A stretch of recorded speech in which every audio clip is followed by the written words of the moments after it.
Servus, Glück auf und herzlich willkommen zu einer weiteren Ausgabe des FC Bayern Taktikfuchs. Leute, Pokalspiel bei Union Berlin. Ihr bekommt hier meine Einschätzung zum Spiel und meine Aufstellung, wie ich aufstellen würde. Und bevor wir da reingehen, wie immer der Hinweis, wenn euch gefällt, was ihr seht, hypen, liken, kommentieren, abonnieren, Glocke aktivieren. So nämlich. Ja, Pokalspiel bei Union Berlin. Ich denke, das letzte Spiel bei Union. Ja, hat uns gezeigt, wie der Hase laufen kann bei Union. Ich habe damit nicht gerechnet. Ich dachte eigentlich, die Mannschaft wüsste, was uns da erwartet bei Union und wäre dementsprechend eingestellt, aufgestellt. Das war sie nicht. Ja, die Frage ist, wird sie das jetzt im Pokalspiel wissen und besser machen? Sollte man von ausgehen nach den Erfahrungen aus dem Bundesligaspiel? Ja, ich bin sehr gespannt. Wir werden unsere beste Mannschaft aufs Feld schicken, werde ich auch gleich tun. Die Frage ist, wie fit ist ein Harry Kane, wie fit ist ein Kimmich, beziehungsweise welche Kräfte können sie noch mobilisieren, nachdem sie die letzten Spiele immer durchgespielt haben? Ja, das weiß ich nicht. Das werden wir morgen herausfinden, ne? Und natürlich, ja, der Glaube bei Union ist da nach dem Spiel gegen uns. Ja, das Stadion wird mindestens genauso heiß sein, wahrscheinlich noch mal 'n Ticken heißer. Und ja, es gilt von Minute 1 an zu zeigen, wer die Balls hat. Ja, tust du das nicht, kann es richtig, richtig schwer werden bei Union, ja. Ich denke, das sollte klar sein. Von daher wird es sehr interessant sein. Sehr, sehr schweres Spiel für 'n Pokal, ja. Gibt, mit Sicherheit leichtere Aufgaben, wie bei Union Berlin im Pokal anzutreten. Ja, wenn man den Pokal gewinnen will, muss man aber solche schweren Aufgaben auch lösen können und ja. Tipp von meiner Seite, boah, Tipp von meiner Seite ist 5:4 nach Elfmeterschießen für uns. Ja, ich glaube nicht, dass unsere Mannschaft die Fitness hat, die sie gerade benötigt. Vielleicht täusche ich mich, dann Chapeau, ja. Hm, weiß nicht, vielleicht traue ich Union jetzt auch zu viel zu nach dem Spiel in der Bundesliga, I don't know. Ich meine, auch die haben noch mal in der Nachspielzeit alles liegen lassen am Wochenende, also schwer einzuschätzen, aber die waren wahrscheinlich mit dem Kopf schon bei uns und haben schon ein paar PS runtergenommen, um Kräfte zu schonen. Ja, das haben wir nicht wirklich getan. Also, I don't know. Also, ich kann es ganz schwer einschätzen, ja. Wenn wir unsere beste Form haben, wenn wir frisch sind, ja, dann musste Union 1:3, 1:4 da wegknallen und dann ist der Bums durch. So, ja. Wir brauchen Union jetzt irgendwie nicht stärker reden, als sie sind. Aber wenn du das nicht hinkriegst, wir haben es gesehen in der Bundesliga, dann kann das Spiel so laufen, ja. Und wir haben in der Bundesliga mit Glück den Punkt geholt, das darf man nicht vergessen, ne?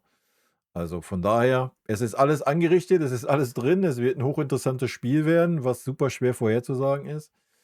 Und damit würde ich sagen, gehen wir mal rein in die Aufstellungsgeschichte. Ja, Manuel Neuer würde ich nicht aufstellen. Da bleibe ich bei, sorry. Auch das Spiel gegen St. Pauli hat mich persönlich nicht überzeugt. Es wird natürlich Manuel Neuer im Tor stehen, da brauchen wir uns nicht drüber unterhalten. Alle Aussagen, die jetzt getätigt wurden die letzten Tage, ja, sagen eigentlich alles. Manuel Neuer entscheidet, ob er zur WM fährt. Manuel Neuer entscheidet, ob er den Vertrag verlängert. Alles entscheidet Manuel Neuer. Hut ab dafür.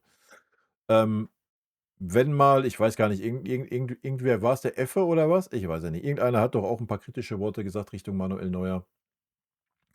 Da wurde er gleich gesteinigt für, wild, wirklich wild. Ja, wenn man die letzten 4 Spiele sieht, war das keine Torwartleistung, wo man sagt: „Oh geil, den muss ich unbedingt im K.O.-Spiel aufstellen." Ja, Urbich hätte man natürlich schon im letzten Spiel bringen müssen, damit er ein bisschen mehr Spielpraxis gehabt hätte. Nichtsdestotrotz würde ich ihn aufstellen. Wird natürlich nicht passieren, aber hier geht es ja nicht darum, wie es passiert, sondern wie ich aufstellen würde. Gut, also Urbich ab in die Kiste. Innenverteidigung, ja, Jonathan Tah ist für mich Mister Zuverlässig, ist für mich der Abwehrchef, ist für mich der wichtige Spieler dahinter. Wer neben ihm spielt, ja, will jetzt nicht sagen, dass das egal ist. Ja, wenn Opa fit ist, Opa hat natürlich stark gespielt, bis jetzt auf das eine Spiel, ähm, wird dann Opa stehen. Ansonsten Auch Kim war sehr, sehr gut das letzte Spiel. Habe ich gar keine Kopfschmerzen mit, auch Min-Jae da aufzustellen. Gut. Ja. Dann wird es natürlich ein bisschen interessanter auf den Außenverteidigerpositionen. Ich bleibe dabei, für mich ist Stunny der rechte Außenverteidiger. Es wäre schön, wenn das mal so wäre und 'n Stunny sich da auch mal ein bisschen einspielen kann und sich auch mal ein bisschen einspielen könnte mit Michael Olise, weil das sollte ja schon was Längerfristiges sein. Anscheinend ist das nicht der Plan. Ich persönlich verstehe es auch nicht, aber es ist halt so. Gut, Linksverteidiger. Ich würde auch auf 'n Conny Laimer erstmal setzen, anstatt auf 'n Ito. Warum?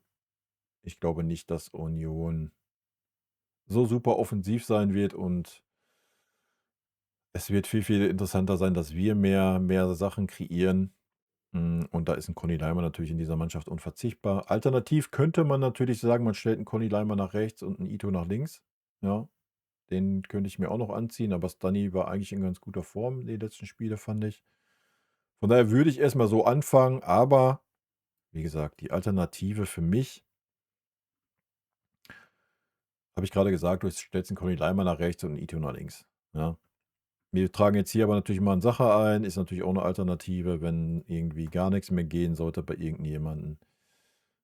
Ähm, und für mich ist 'n Ito da 'ne Alternative, aber auch für Jonathan Tah, ja? Wenn da irgendwas sein sollte, sollte das auch kein Problem sein, Ito da reinzubringen. Ito ist mit Sicherheit der stärkste Innenverteidiger, was den Spielaufbau anbelangt bei uns in der Mannschaft. Ich hoffe, das werden wir in Zukunft noch sehen. Ja, ansonsten Ito kann natürlich auch 'ne Geschichte werden, wenn das Spiel 'n bisschen länger geht und wir wieder so kreativ los sind. Dann wäre 'n Ito für 'n Conny Laimer oder für 'n Pavlo oder für 'n Kimmich, dass du 'n Conny Laimer in die Mitte ziehst und Ito nach links mit seinen öffnenden Diagonalbällen. Mit Sicherheit noch mal 'ne Waffe, die man nicht unterschätzen sollte. Wird wahrscheinlich nicht gezogen werden irgendwie, weiß ich auch nicht. Wurde in den letzten Spielen ja auch nicht. Für mich wäre es halt so. Gut, linke Seite Luis Diaz sollte klar sein. Vorne rechte Seite Olise sollte klar sein. Ja, Harry Kane sollte klar sein, einfach weil er Harry Kane ist. Und ich denke auch 'n Lennart Karl auf der 10 sollte klar sein. Hat die stärkste Form, ähm, neben Luis Diaz und ja, kein Serge Gnabry in der Startelf. Punkt. Wir können auch gerne die Alternativen dann hier eintragen. Winston Mike mache ich mal dahin. Ich mache mal 'n Serge auf die rechte Seite. Wobei 'n Serge natürlich auch für die Zehnerposition 'ne Alternative ist, aber ich mache hier mal 'n Guerrero rein, den wir ja auch nicht als Verteidiger mehr sehen. Das ist ja auch eher irgendwie, weiß ich nicht, 'ne Zehneroption mittlerweile bei uns. Vorne haben wir natürlich Nicolas Jackson, der ja auch seine Bude gemacht hat. Ist natürlich auch 'ne Option. Die Frage ist, bekommen wir den Raum gegen Union Berlin, damit 'n Jackson den nutzen kann? Ich glaube es nicht. Und von daher würde ich, nicht mit dem Jackson anfangen. Ist aber natürlich 'ne interessante Geschichte. Sollten wir irgendwie 1-2-0 in Führung gehen oder sowas relativ spät, ist natürlich 'n Jackson 'ne super Gelegenheit, um dann im Umschaltspiel 'n bisschen Gas zu geben, ja. In der Mitte ja, in der Mitte ist es auch 'n absoluter No-Brainer. Du kannst auf 'n Kimmich nun mal nicht verzichten in so 'nem Spiel. Daneben Pavlovic hat's sehr, sehr gut gemacht, von daher fängt 'n Pavlo an. Für mich die erste Alternative, ganz klar Bischof. Ja, absoluter No-Brainer meiner Meinung nach. Wenn Pavlo keinen guten Tag hat oder nicht richtig fit sein sollte, stellst du 'n Bischof neben Kimmich. Und für Kimmich haben wir natürlich den allseits beliebten Leon Goretzka, der ja unbedingt zur WM möchte und sich zeigen möchte. Kann er dann natürlich, sehr, sehr gerne mal versuchen. Ist für mich der völlig verkehrte Spieler in einem Spiel wie gegen Union Berlin. Ähm, Da ist selbst Kimmich schon schwierig, wenn wir ehrlich sind. Ja, da wäre vielleicht sogar Pavlovic Bischof die bessere Alternative, aber ohne Josh geht ja gar nichts bei uns. Ansonsten erfreulich, Alphonso Davies ist wieder eine Option, noch nicht bei dem Spiel, aber sehr wahrscheinlich schon am Wochenende oder das Spiel danach. Bin ich sehr gespannt. Ich gucke gerade noch mal durch, ob ich alle habe. Ich habe alle. Wie wir sehen, haben wir sogar alle Positionen doppelt besetzt. Abgesehen hier bei Ito, den haben wir zweimal drin stehen. Also haben wir fast jede Position doppelt besetzt in dieser Mannschaft. Und wenn wir uns den Bums mal anschauen, ich glaube, die Startaufstellung von Kompanie wird gar nicht so viel abweichen von meiner Startaufstellung. Ja, Manuel Neuer wird im Tor stehen. Das ist aber auch sehr wahrscheinlich die einzige Sache, die anders sein wird, oder? Ja, da sind wir relativ d'accord. Es muss die beste Mannschaft aufs Feld. Was super schade ist, Kimmich wie Kane waren schon im letzten Spiel nicht auf der Höhe. Davor das Spiel gegen Arsenal hat man schon gesehen, dass die platt sind, die Mannschaft platt wirkt. Genauso wie Conny Leimer. Hätte ich mir gewünscht, dass man da gegen St. Pauli mal ein bisschen Luft gibt, was man nicht getan hat. Ganz im Gegenteil, man hat die sogar noch 90 Minuten durchspielen lassen, obwohl sie beide nicht wirklich auf der Höhe waren. Das wird sich sehen. Hoffentlich haben beide regeneriert. Hoffentlich können beide nochmal 10% mehr rauskitzeln, weil es ein Pokalspiel ist. Ich denke, Harry Kane ist heiß darauf, hat den Titel noch nie gewonnen. Ja, wenn das der Fall ist, sollten wir keine Probleme haben gegen Union. Sollte das nicht der Fall sein, ja, sollte die fehlende Frische irgendwie reinkicken bei den besagten Spielern. Schwer vorherzusagen. Ja. Wir werden es erleben. Und das macht das Spiel so interessant. Ja. Das muss man ganz klar sagen. Gut, Leute, das wäre meine Startaufstellung.